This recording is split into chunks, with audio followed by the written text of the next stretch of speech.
Allez, démarrons tout de suite notre émission et notre édition spéciale avec nos deux invités, Nicolas Best, le directeur général du CHU, et le professeur Jean-Emmanuel de la Coussé, président de la commission médicale de l'établissement. Ils ont accepté d'être sur notre plateau ce soir pour répondre à nos questions. Bonsoir messieurs. Bonsoir. La première question que je souhaitais vous poser, elle est finalement assez simple. On peut peut-être commencer avec monsieur le directeur. C'est comment est organisé le CHU depuis le déclenchement de la crise ?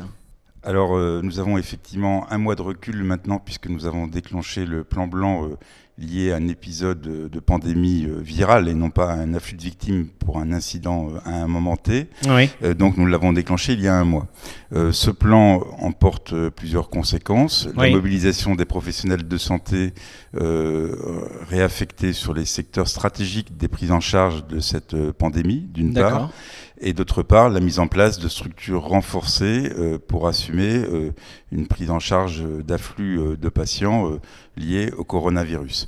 Les structures que nous avons renforcées, ça a été d'abord le centre 15, qui est le centre de régulation des appels. Qui a reçu énormément d'appels au tout démarrage. Qui est passé de 800 à 3000 appels au démarrage, puisque les consignes nationales étaient d'appeler le 15 pour toute suspicion de coronavirus. Ça a été dans un deuxième temps, mais tout de suite après, de mettre en place tous les outils de suivi et de stratégie diagnostic des patients avec la mise en place d'un centre de détection biologique, le CAREB, qui a travaillé à ces tests à la fois pour les patients et pour nos personnels soignants. On y reviendra. Et ça a été bien évidemment de renforcer les capacités en lit, à la fois du service des maladies infectieuses, qui est le service principalement concerné par la prise en charge de la pathologie, en hospitalisation, et les lits de réanimation et de soins critiques que nous avons triplé de volume, puisque avant la crise, ils étaient au nombre de 26 lits et ils sont maintenant, en poussant le potentiel à son extrémité possible, de l'ordre de 90 lits, 46 lits de réanimation stricto sensu et des lits de surveillance continue upgradés avec des équipements nouveaux de type respirateur en lit avec assistance respiratoire. Donc ce travail d'anticipation qui a été conduit tout au long des premiers jours du déclenchement du plan blanc, donc entre le 15 mars et fin mars, nous a permis de préparer le CHU et de mobiliser ces professionnels pour la prise en charge des premiers patients. Et il nous a permis de prendre en charge ces patients dans le cadre de cette mobilisation avec anticipation et une qualité de prise en charge réactive. Donc est-ce que cette prise en charge, pour en parler un petit peu, est-ce qu'elle est liée aussi au fait que vous n'avez pas rencontré d'énormes difficultés ? Parce que finalement, dans le département du Gard, on peut dire que l'épidémie aujourd'hui n'a pas été trop virulente. On a eu la chance de pouvoir s'organiser avec le président de la Coussé, qui est donc le directeur médical de crise, puisqu'on est en situation de crise. Bien sûr. Avant l'arrivée de la pandémie, dans le département et dans la région Occitanie en règle générale, alors qu'évidemment des hôpitaux comme Mulhouse, Colmar, Metz et Strasbourg ont dû s'organiser en pleine période d'explosion de cette pandémie. Bien sûr. Donc c'est pas du tout la même situation. Par ailleurs, nous, on a profité et bénéficié de l'effet du confinement qui a eu un effet retard sur la dissémination du virus en population générale. Effet retard qui n'a pas eu lieu par définition à Mulhouse, puisque le confinement a été décidé après l'explosion de la pandémie liée, comme vous le savez, à un rassemblement de plusieurs milliers de personnes dans cette cité. Et d'ailleurs, on l'a dit, puisque ça a été dit également dans la presse nationale, que pratiquement, les autorités se sont rendues compte du danger après avoir détecté au CHU de Nîmes qu'on avait 2 personnes qui arrivaient de Mulhouse.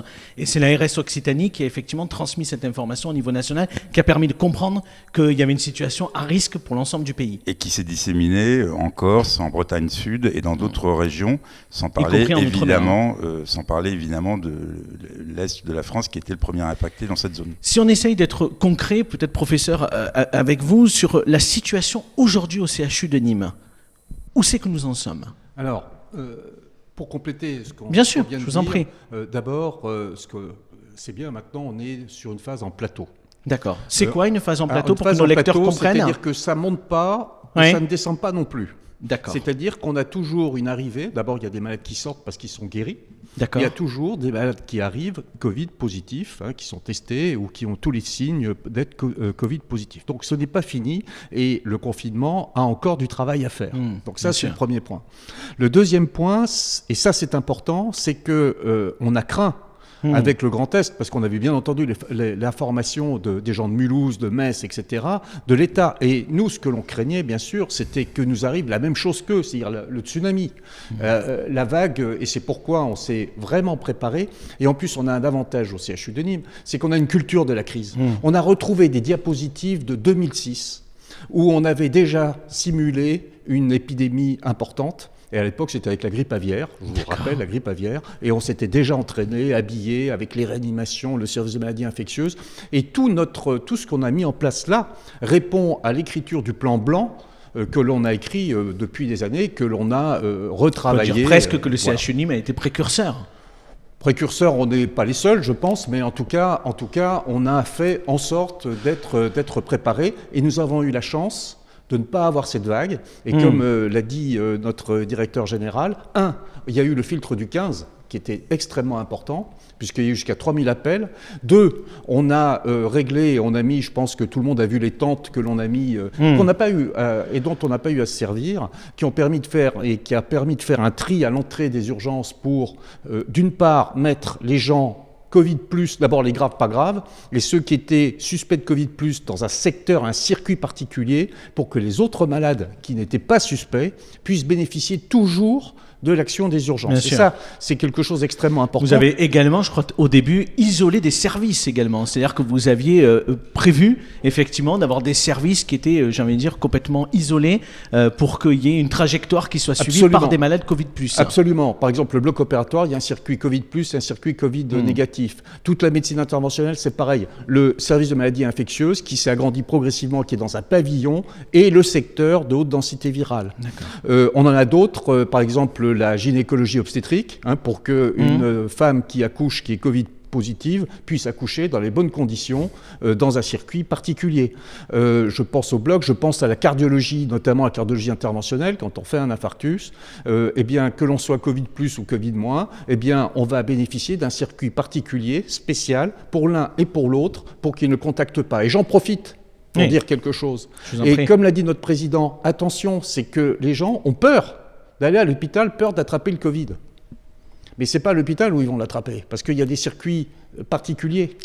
Mais le problème, c'est qu'ils n'appellent pas alors qu'ils font un infarctus. Ils oublient d'appeler le 15. Et là, on a des retours où il y a des malades qui ont attendu 1 jour, 2 jours pour venir, et on retrouve des infarctus comme dans les années 1960.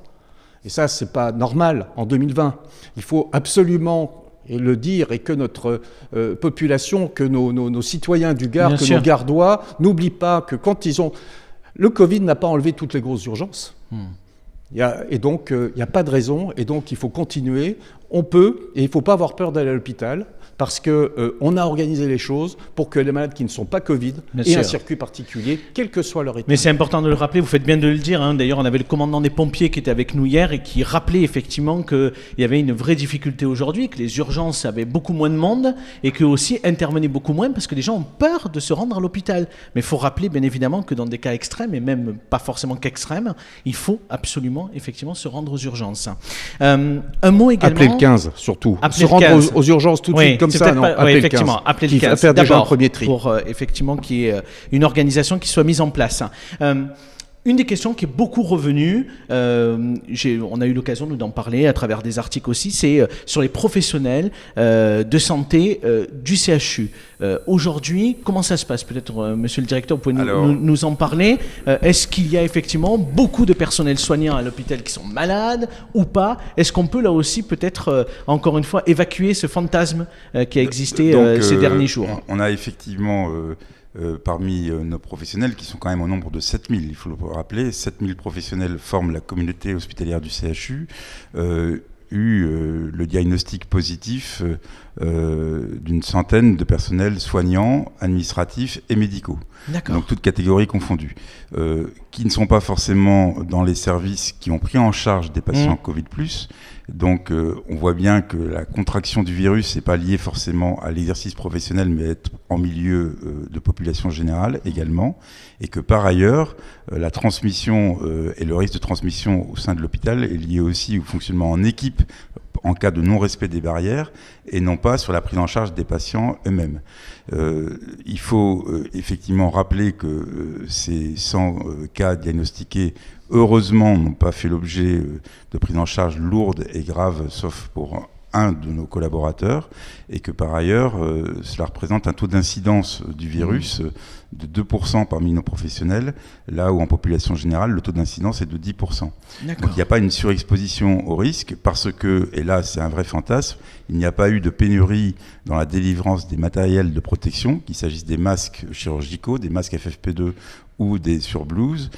Tous ces matériels ont été distribués, certes avec une certaine inquiétude sur le stock État qui tardait à être délivré dans les départements pour des raisons de logistique nationale qui ont été un petit peu différées dans leur mise en œuvre, mais nous avions des stocks établissements antérieurs et nous avons également pu bénéficier de dons importants de matériel de protection de la part d'entreprises gardoises, que je remercie très chaleureusement de leur appui en termes de masques, de surblouses et de matériel de protection, qui nous ont permis d'avoir une vision assez large de la protection de nos collaborateurs, donc 4 masques par jour pour les personnels de santé dans les secteurs à haute densité virale et 2 masques par jour pour les professionnels en basse densité virale, et évidemment autant de masques FFP2 que nécessaire pour les services qui prennent en charge de manière très active les patients Covid+, notamment en réanimation, en soins critiques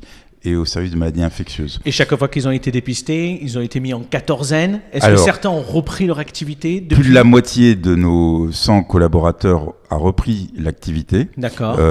Ont été suivis à domicile, puisque d'agents, ils devenaient des patients, suivis en tant que tels par des applications qu'on a mis en œuvre à cette occasion de télé-suivi par un système de SMS, de questionnaires SMS quotidiens. On en a parlé ce matin d'ailleurs, puisque nous avons eu des témoignages de jeunes femmes qui ont contracté le coronavirus, qui sont passées éventuellement certains par l'hôpital, qui vont beaucoup mieux, bien évidemment, et qui nous ont expliqué effectivement qu'ils avaient reçu des SMS, etc. Le patient, le patient même salarié de notre établissement, donc était suivi à domicile, et ce qui a permis à plus de la moitié de nos 100 professionnels contaminés de revenir d'ores et déjà au travail.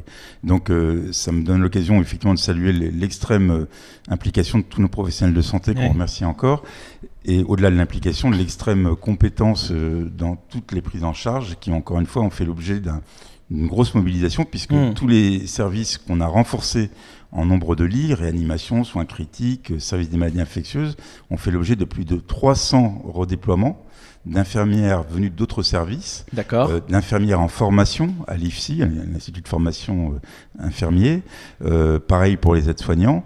Et donc c'est plus de 300 professionnels qui ont changé d'affectation pour trouver leur nouveau métier ou leur nouveau rôle dans ces services dédiés à la prise en charge des patients Covid-19. Donc c'est une réalité que de dire que les professionnels ont été exemplaires et que, évidemment, l'employeur se doit de les protéger autant que faire se peut. Donc la protection, elle est matérielle avec les dispositifs de protection, elle est aussi financière et statutaire. On a pris l'initiative, sans attendre des textes nationaux, de faire reconnaître la contraction du virus comme maladie professionnelle, avec toutes les garanties financières et de maintien du traitement sans journée de carence qui ressort du statut de maladie professionnelle. Et par ailleurs, comme vous le savez, on a dès les premiers jours et l'annonce du président de la République de la fermeture des écoles, organisé des systèmes de garde pour les enfants des hospitaliers, en complément des 2 groupes scolaires que l'Éducation nationale, en lien permanent avec l'hôpital, a mis à disposition, notamment 2 groupes scolaires qui sont proches du site principal du CHU, avenue Kennedy. Donc c'est une réelle mobilisation de l'employeur qui le devait auprès de ses soignants pour, d'une part, limiter l'exposition grâce au matériel de protection le plus possible, et d'autre part, quand malheureusement le virus a été contracté, d'assurer un suivi avec la médecine du travail de nos agents et de garantir une reconnaissance statutaire et de couverture professionnelle intégrale. Une question d'un de nos lecteurs, du coup, qui suit l'émission en direct sur Facebook, qui vous demande si tous les soignants sont testés aujourd'hui au CHU. Alors, on a testé 700 soignants, ce qui est beaucoup, parce que ça représente plus d'un quart de l'ensemble des tests que nous avons réalisés. D'accord. Et nous les testons lorsqu'ils sont symptomatiques ou lorsqu'ils font partie d'un service où il y a eu plusieurs contaminations, puisqu'il y a un effet de groupe, on dit cluster. Dans ces cas-là, quand un service concentre plusieurs cas de patients, mais surtout de soignants détectés coronavirus, à ce moment-là, on teste l'ensemble du personnel du service, parce qu'il y a un effet cluster lié à l'unicité de lieu de l'exercice professionnel. Professeur, j'avais une question à vous poser. À plusieurs reprises, on a eu l'occasion d'en parler, y compris avec monsieur le préfet, on en a parlé avec d'autres invités. On a le sentiment que le département du Gard, j'ai touché un peu du doigt le sujet tout à l'heure, n'est pas particulièrement touché par cette épidémie. Est-ce que c'est une analyse que vous partagez ? Est-ce qu'il faut faire attention parce qu'une vague pourrait arriver ? Ou est-ce que vous avez le sentiment quand même, parce qu'on est peut-être un département rural, on est peut-être davantage protégé que dans des départements beaucoup plus urbanisés ? Vous avez quasiment répondu à votre question. Voilà, donc effectivement, le département du Gard paraît être moins touché que d'autres, c'est vrai. On a eu aussi la chance, comme on est arrivé un peu après les autres, que le confinement est arrivé beaucoup plus tôt, donc à éviter une propagation plus importante du virus. Ça, c'est la première chose. Néanmoins, et comme vous l'avez dit, l'immunisation, on ne la connaît pas. Vous savez, par exemple, je vais prendre un exemple. Moi, je suis pas spécialiste, je ne suis pas infectiologue. Je vais prendre ce que me dit tous les jours le professeur Albert Soto, avec qui on travaille en permanence. Bien évidemment. Là-dessus. Il nous explique avoir une immunisation après le Covid, ça peut être exactement comme être séropositif pour le sida. C'est pas pour ça que vous êtes immunisé. D'accord. Voilà. Donc, on ne sait pas. C'est beaucoup trop parce tôt qu'on pour parle savoir. même peut-être d'une grippe saisonnière. Voilà, exactement. Les plus anciens sont quand même les Chinois, et donc on sait qu'il y a des cas qui ont montré des immunisations extrêmement positifs ou négatifs, puis à nouveau positifs. Ceci veut dire quoi ? Ceci veut dire que ça peut très bien repartir. Et que notre inquiétude, c'est qu'il ne faut surtout pas baisser la garde. Là, on est au début, on n'est pas à la fin. On est au début du phénomène. Et tant qu'on n'aura pas trouvé de vaccin, tant qu'on n'aura pas trouvé un moyen d'endiguer complètement et d'arrêter ce virus. Alors, on nous parle de la chaleur de l'été. Oui. Espérons-le. Mais enfin, il y a quand même des morts en Arabie Saoudite. Là, actuellement, il fait 40 degrés à Riyad. Donc, voilà. Donc, on n'a pas de certitude. On n'a aucune certitude. Et on avance avec les progrès de la science et heureusement, on est dans le cadre d'une mondialisation de l'information. Alors, de temps en temps, il y en a un peu trop. Mais au niveau scientifique, c'est la même chose. Donc, on avance et on découvre. Mais est-ce qu'en tant que professeur aujourd'hui, vous en parliez tout à l'heure, vous êtes au quotidien avec un infectiologue, est-ce que quand même vous êtes à la fois rassuré sur le système de santé gardois qui pourra faire face s'il y avait une éventuelle vague, et à la fois est-ce qu'on peut imaginer qu'en fait la situation va rester à peu près la même, peut-être jusqu'à l'automne ou en fin d'année ? Alors je ne suis pas épidémiologiste. Ce que l'on sait, c'est que la plupart des simulations des épidémiologistes, c'est qu'au déconfinement, il y aura un effet rebond. D'accord. Quelle sera son importance, etc., on ne sait pas. Mais il est clair que nous restons vigilants et nous sommes l'arme au pied. Et de toute façon, comme je vous l'ai dit, on est en plateau, donc ça continue. Bien sûr. Nos services de réanimation se remplissent, etc. Vous parliez des soignants tout à l'heure, je voudrais dire quelque chose. Cette crise a révélé quelque chose. C'est la solidarité, c'est-à-dire que quand on se retrouve en crise avec un danger pour l'humanité, il ne faut pas se leurrer, eh bien les médecins redeviennent des médecins. C'est-à-dire que toutes les disparités entre les uns et les autres, elles disparaissent. Et on est là pour soigner. Et dans le Gard, c'est extraordinaire. On voit la communauté médicale, mais également tous les soignants qui sont là pour soigner les gens, se réunir. Et on a des réunions tous les jours. dans le cadre de notre territoire, notre département du Gard, avec les cliniques privées, avec les hôpitaux du Gard, les hôpitaux, les EHPAD, etc. Et on voit le même allant pour travailler ensemble. Même chose avec la médecine de ville. La médecine de ville nous a permis, notamment pour les malades qui n'avaient pas besoin d'être hospitalisés, eh bien, ils s'en sont occupés. On avait un circuit direct avec eux, ce qui a permis de prendre en charge ces malades le mieux possible. Et donc là, vraiment, dans le département du Gard, vraiment avec tout le monde, avec toutes les équipes qui constituent et qui sont impliquées là-dedans, c'est vrai qu'actuellement, on peut être content. Il faut que ça dure, voilà, mais pour l'instant, aujourd'hui, c'est positif sur un plan humain. J'ai une autre question pour vous, professeur. C'est une question d'un de nos lecteurs qui nous suit ce soir sur le Facebook Live d'Objectif Gard. Est-ce qu'au CHU, on utilise le traitement du professeur Raoult ? Donc la chloroquine. C'est une bonne question. C'est une très bonne question. Alors, premièrement, moi, je connais le professeur Didier Raoult. J'ai fait un voyage d'études avec lui. D'accord. Il ne faut pas se leurrer. C'est un chercheur, c'est un grand chercheur avec une équipe. Il faut voir ce qu'il a fait quand à Marseille. Il est directeur d'un institut, d'un IHU. Voilà. Donc ça, c'est la première chose. Alors ensuite, est-ce qu'on utilise la chloroquine ? On utilise, nous, très très clairement, les recommandations nationales et internationales. Et la chloroquine, elle est utilisée dans le cadre d'un protocole, enfin dans le cadre des protocoles. Vous avez entendu parler, je suppose, du protocole de Montpellier. Oui. Ce protocole de Montpellier qui regroupe Perpignan, Montpellier et Nîmes, et on vient aujourd'hui d'ouvrir le centre. D'accord. Il y a toute une méthodologie de recherche qui se fait avec le comité d'éthique, etc. Est-ce que scientifiquement c'est recevable ? Mais il y a également d'autres protocoles. Vous avez entendu parler du protocole Discovery. Oui. Vous avez entendu parler du protocole On va avoir les résultats dans quelques jours. Danger. Oui. Eh bien, tout cela nous permettra de dire oui ou non, faut-il le faire ? Pour l'instant, on est exactement dans les recommandations nationales et internationales. On respecte ces recommandations et en dehors de cela, on est dans le cadre de protocoles. Vous ne l'utilisez au CHU Nîmes que pour des cas très graves. Que dans le cadre de protocoles, tout à fait, les protocoles de recherche qui ont été institués. D'accord. Un mot, monsieur le directeur, également sur les échanges avec l'ARS, l'Agence régionale de santé. C'est un élément important parce que ça revient souvent chez nos lecteurs, puisque vous le savez, chaque soir, on reçoit une comptabilité de la situation dans le département et puis en Occitanie. Et puis souvent, nos lecteurs nous disent « mais on ne comprend pas où c'est qu'il y a des foyers dans le département. Pourquoi on a simplement un chiffre ?» C'est-à-dire de gens qui sont hospitalisés, de gens qui sont en réanimation et de gens qui sont sortis de l'hôpital, puis bien évidemment des décès.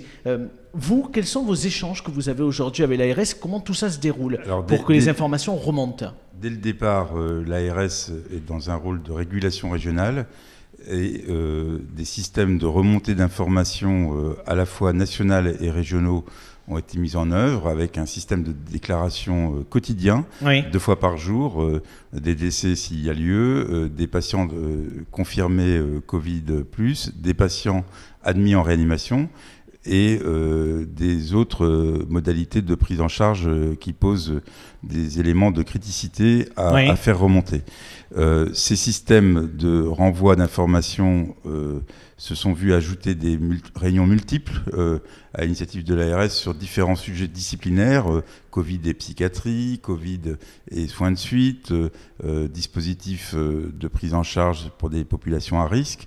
Et c'est toutes ces demandes ou ces instructions nouvelles et souvent à jet continu que nous avons dû synthétiser pour procéder à l'action, puisque la différence entre l'ARS, c'est une agence de régulation et nous sommes opérateurs des prises en charge. Donc évidemment, l'ARS s'est appuyée par ailleurs sur les 3 CHU d'Occitanie, Montpellier, Toulouse et Nîmes, pour coordonner, comme le disait tout à l'heure le professeur Delacoussé, le territoire qui est sur notre empreinte, c'est-à-dire le département du Gard et la basse vallée du Rhône. Donc nous avons, à la demande de l'ARS et quelque part par délégation de l'ARS, organisé des cellules territoriales quotidiennes pour garantir la fluidité des choses très concrètes avec les hôpitaux d'Alès, de Bagnols, les cliniques de Nîmes, les cliniques d'Alès. Tout ça est régi par vous au CHU de Nîmes ? Tout à fait. Nous organisons... D'accord, c'est vous qui gérez pour l'ensemble du département ? Nous gérons pour l'ensemble du département, en fait, la fluidité des disponibilités en lit, notamment pour la réanimation, des disponibilités en matériel de protection. D'accord. Nous réallotissons en cas de besoin urgent pour secourir, dépanner telle ou telle structure. Donc vous assurez aussi la logistique. Et nous assurons la logistique sur la base des stocks État qui sont livrés au CHU de Nîmes et ensuite répartis dans l'ensemble du département du Gard.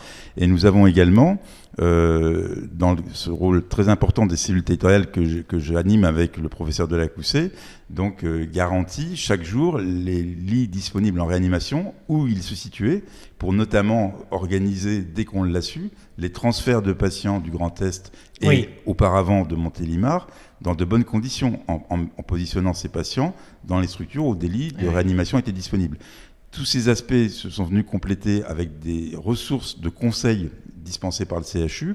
Nous avons mis en place des équipes mobiles pour intervenir dans les EHPAD, qui comptent beaucoup sur nos conseils pour les interventions lorsque des clusters se forment dans certains EHPAD. Et nous avons également mis en place des structures mobiles d'intervention pour le diagnostic de sujets soit résidents, soit personnels dans les mêmes EHPAD.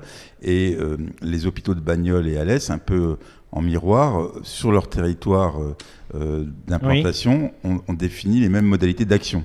Et donc chaque jour, nous échangeons avec l'ensemble des opérateurs du Gard, privés et publics, sur quelle modalité de prise en charge, quelle assistance, quel conseil sur telle et telle problématique, des choses très précises. Si on comprend ce soir, mais je ne veux pas caricaturer, c'est que finalement, l'ARS aujourd'hui, elle ne vient que en support d'information qu'elle retransmet ensuite. Elle est l'autorité de régulation, c'est-à-dire qu'elle régule à la fois les directives nationales en les organisant sur le territoire et en faisant remonter des problématiques auxquelles sont confrontés les opérateurs. Donc on a de multiples aspects de coordination pour lesquels, encore une fois, l'ARS nous sollicite, mais que nous exerçons par délégation quelque part de l'ARS, comme le fait le CHU de Montpellier sur son périmètre et comme le fait Toulouse pour l'Occitanie occidentale, c'est-à-dire toute la partie ouest de cette grande région Occitanie.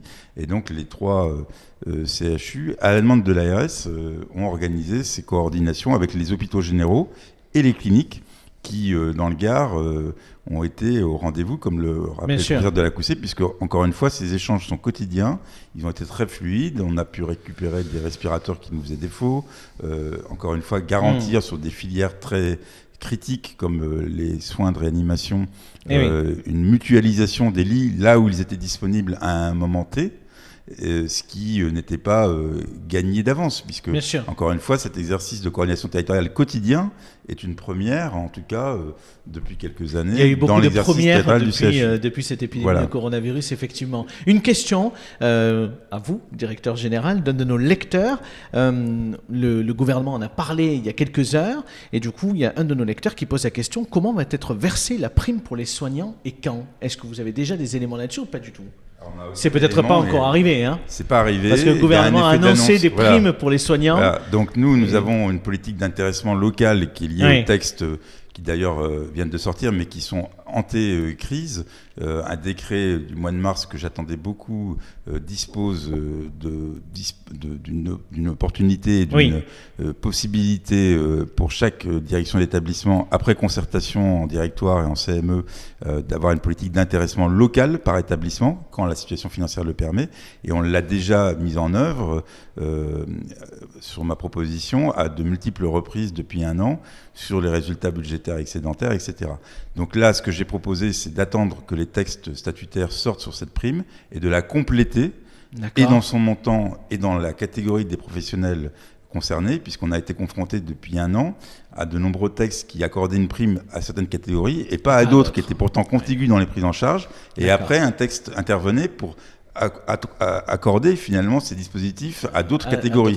Et donc, ce qu'on a simplement fait, c'est anticiper, en prenant appui sur les textes réglementaires qui donnent l'opportunité au directeur de chaque établissement de définir une politique d'intéressement collective, qui se traduit par des rémunérations individuelles, mais qui est un intéressement collectif. Et ces dispositifs aboutissent à des critères liés aux démarches projets et à des critères qualité, et nous permettent surtout qu'un décret qui vient d'être publié au mois de mars le refonde, d'avoir une politique autonome, mais qui évidemment ne peut que prendre appui et compléter les dispositifs ministériels. Donc pour répondre précisément, les textes ne sont pas encore sortis, il vient d'être annoncé. On attend le texte qui définira et le montant et le périmètre des catégories professionnelles concernées. On l'appliquera dès que le texte sera publié et on le complétera d'initiatives locales pour compléter et les catégories concernées et bénéficiaires et les montants, comme on l'a déjà fait pour la prime des personnels des urgences, qu'on a étendu par exemple au personnel de régulation, qu'on a étendu à d'autres catégories en imagerie, avant que des textes ne viennent consolider cette position. Un mot sur les EHPAD, rapidement. Quelle est la situation dans les EHPAD dans le département ? On sait qu'il y a des difficultés sur un établissement en particulier à Bagnols-sur-Cèze. Quid des autres établissements dans le département ? Comment ça se passe ? Les situations sont très hétérogènes. Ou pas ? Il y a des EHPAD qui ont pu être préservés intégralement, d'autres qui sont atteints pour une unité. Et c'est à l'occasion, justement, dans ces réunions territoriales, de faire le point et de remonter les informations. Et le professeur Toto a donné beaucoup de conseils pour organiser les EHPAD lorsqu'il y a un cluster qui se forme avec des zones, le cas à Bagnols, voilà, confinées et des zones où on met à la fois les personnels rassemblés positifs et les patients, enfin les résidents atteints du coronavirus. Mais il y a plein d'autres sujets qui se posent pour les EHPAD en matière de respect du confinement, de dépistage, par des équipes mobiles. Est-ce que vous avez des informations concernant Cercavalier à Nîmes ? Parce qu'on a un peu des informations contradictoires. Oui, bien sûr. Il semblerait qu'il y ait pas mal de personnes qui soient positives, mais est-ce que c'est le cas ? Est-ce qu'il y a déjà eu des décès ou pas ? On a l'information, heureusement, puisque Cercavalier dépend du CHU de Nîmes. Mais c'est pour ça que je vous pose la question. Donc, comme de nombreux EHPAD qui sont sous la direction du CHU de Nîmes. Et donc, Cercavalier, effectivement, a été atteint, malheureusement, d'abord à l'unité cognitivo-comportementale. Donc, ce sont des patients déambulants dans une unité fermée, sécurisée. Et malheureusement, le cluster, entre guillemets, s'est élargi à un étage du bâtiment principal de Cercavalier, qui est l'Amandier. Et des professionnels ont également contracté le virus. Donc on est en train de réorganiser pour réinsister sur les mesures barrières sur un site où effectivement on a été confronté à une circulation peut-être un peu trop prononcée des professionnels d'un service à l'autre. Et donc cette réorganisation des mesures barrières devrait permettre de consolider la situation. Mais à Cercavalier, la situation est sous contrôle aujourd'hui ? Oui, elle est sous contrôle. Enfin, je laisse la parole au professeur Delacoussé d'un point de vue médical. Oui, elle est sous contrôle parce que dès qu'on a un malade qui est suspect, ou un pensionnaire, d'abord les EHPAD vont bien. Les EHPAD de Cercavalier vont bien, c'est vraiment l'Amandier. D'accord. Et on a fait au premier étage une zone haute densité virale. C'est-à-dire que tout patient suspect à Cercavalier ou qui est positif est isolé dans cette unité, justement pour éviter pour éviter les choses. Et actuellement, on fait attention parce que de toute façon, le problème, c'est que quand il y a un cluster, il faut... bien sûr. Le problème, c'est que il faut pas, si on n'a plus de place, on a eu une réflexion aujourd'hui pour savoir comment on fait, où on met les autres malades. Parce que globalement, Cercavalier, les gens ne rentrent pas et ne sortent pas beaucoup. Donc il faut trouver de la place et on a fait toute une réflexion ce matin en cellule de crise pour essayer de trouver, et on l'a trouvé avec, là encore, le service des maladies infectieuses pour pouvoir prendre en charge les malades mieux. Et réguler Alors, la situation.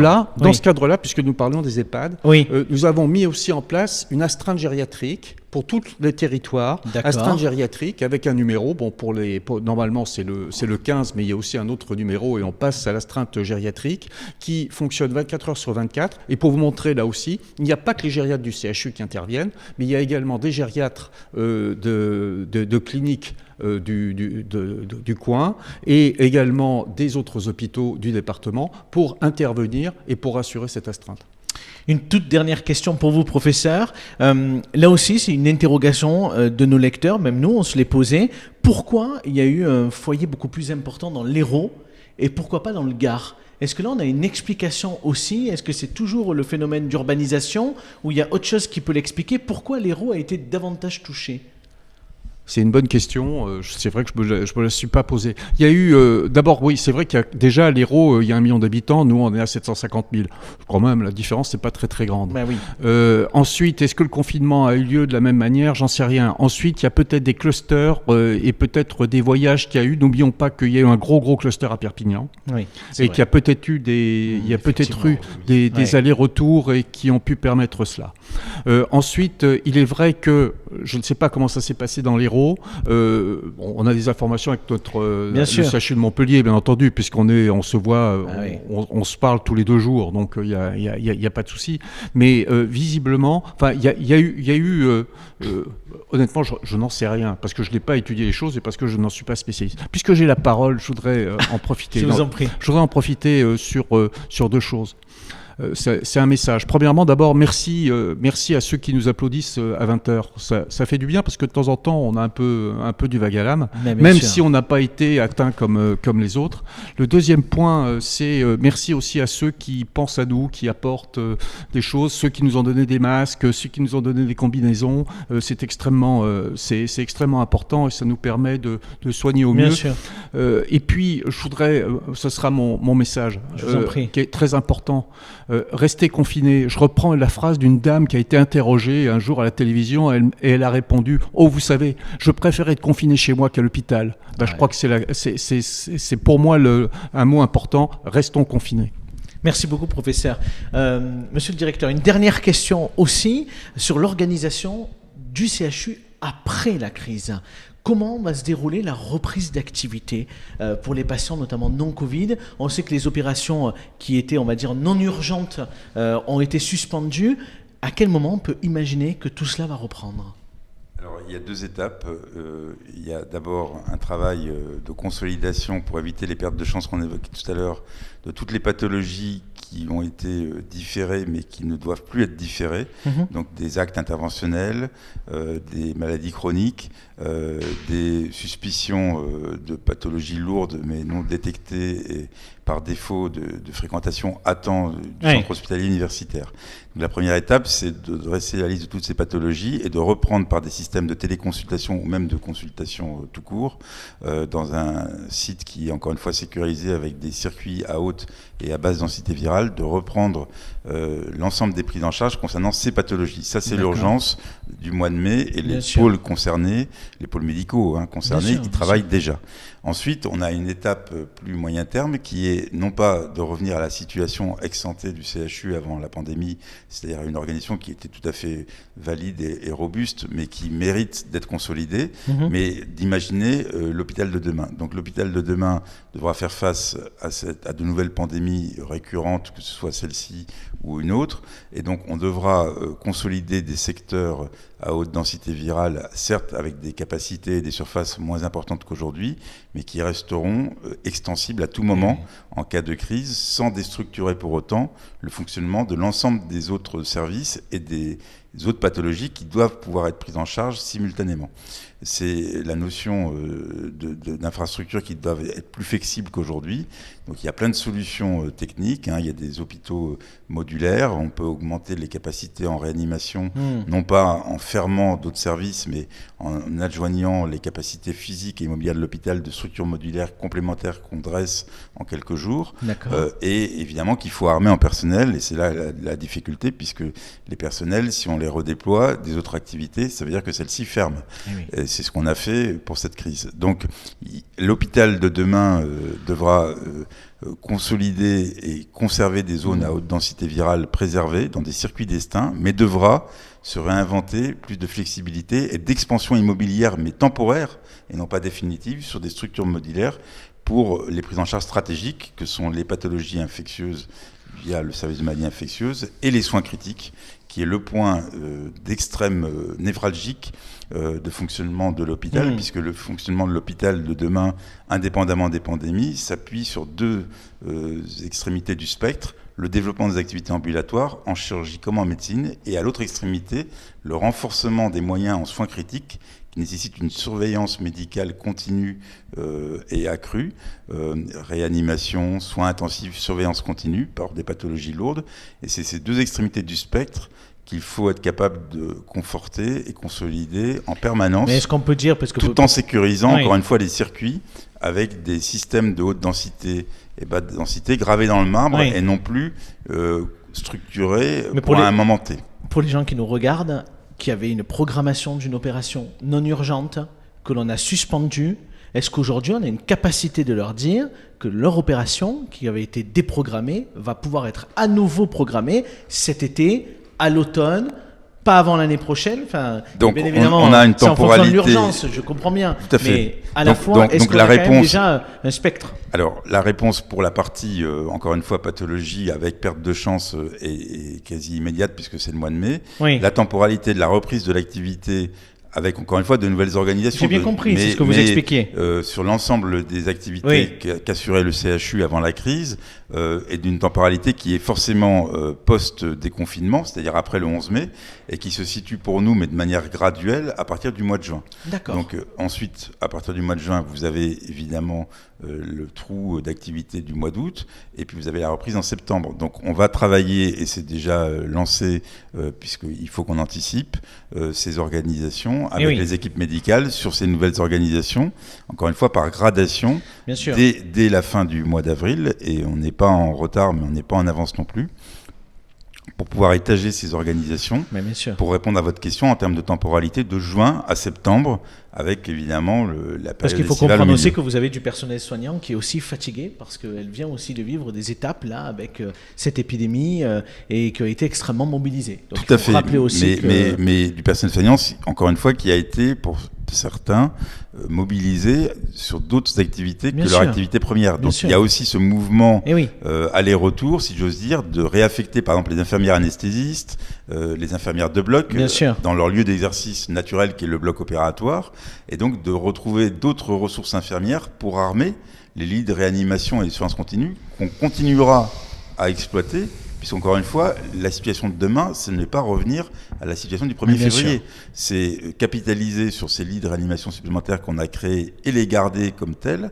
Idem pour le secteur des surveillances continues, puisqu'encore une fois, ce discours sur la nécessité du renforcement en CHU des soins critiques est un discours de vérité, mais qui doit être scrupuleusement mis en œuvre si on veut être armé pour de futures crises sanitaires. Suivi des faits. Monsieur Best, merci vraiment beaucoup d'avoir été sur notre plateau ce soir. Professeur Delacoussé, vraiment merci. On vous souhaite bon courage pour ces prochaines semaines. J'espère qu'on aura l'occasion de vous retrouver sur notre plateau dans quelques semaines avec des bonnes nouvelles, on l'espère. Et prenez soin de vous et puis prenez soin surtout du personnel soignant qui accompagne chaque jour nos malades sur le territoire du Gard. À très bientôt. Merci à vous pour votre invitation. À bientôt.